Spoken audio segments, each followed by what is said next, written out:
session, and we have now 4 more speakers. The organizers have said that the President will have 10 minutes. I did abide by their instruction.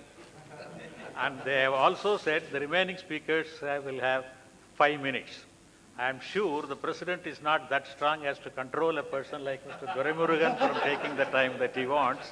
I only hope and trust that the request made by the organizers and also to facilitate that this session would be followed by paper reading and we will break in time for lunch. My colleagues will adhere to the time that is allotted to them. With this brief introduction, may I now call Thiru Duraimurugan to address the audience.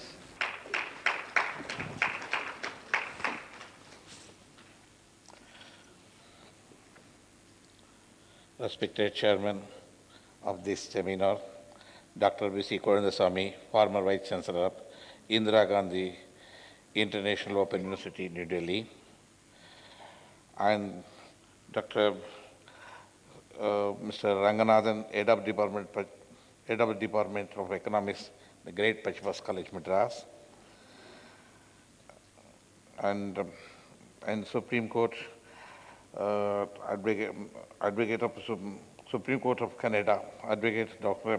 Thiru Fazur Raghuman, Dr. Gauri Sivaraman, DG Vaishnavis College, and my friend Chairman of this Institute of International Educational Service, BRSM Sambat, and dear delegates, I am happy to participate in this important seminar on the role of UN. UN is celebrating its 50th anniversary. Though the UN was formed with the notable object of the establishing and maintaining global peace, its checkered history and the milestones traversed by the UN over the past 50 years necessitate a critical review of its functions against the backdrop of swiftly changing geopolitical factors of its members of the country. The experience of UN institutes enduring strongly suggests that in today's world there is no peace to end all wars and no war to end and peace. This can be very well be appreciated by looking into the past achievements of UN, from the example of its role in the Iraq Kuwait War and recently in Bosnian War. Though the UN strives its level to best to bring the peace amidst war, it is not able to bring total peace in the world due to the aggression between among its members of countries. Everyone is aware the aggression is the root cause for the war. Unfortunately, UN is not able to find out ways and means to eliminate the aggression. In this connection, it is apt to point out that during the formative years, the UN has constituted a committee to examine the concept of aggression. The committee worked for more than 10 years and finally submitted a report. In its report, the committee accepted that it is very difficult to define aggression.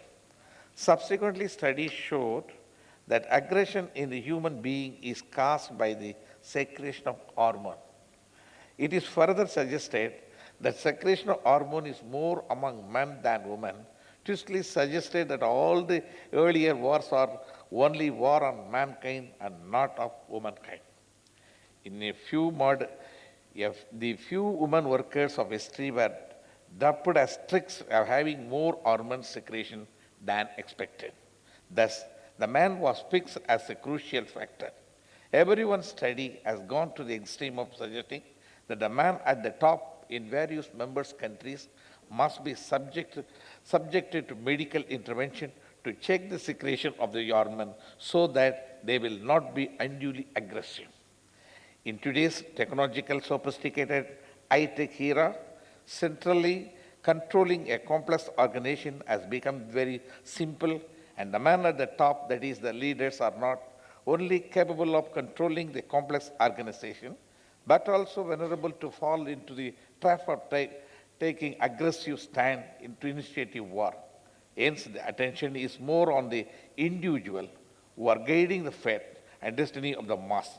Idi Amin of Uganda, Gaddafi of Libya, Saddam Hussein of Iraq, are the glaring example to show that the individual at the top decide and enter into the war. It is also unique abuse that entering into a war is easy, but getting into the peace is difficult. The UN experience shows that peace negotiations are not only lengthy but also tricky. Many times the peace talks failing at the best moment. It is a point, sir, to remember that peace negotiation between US and Vietnam delegates at Paris.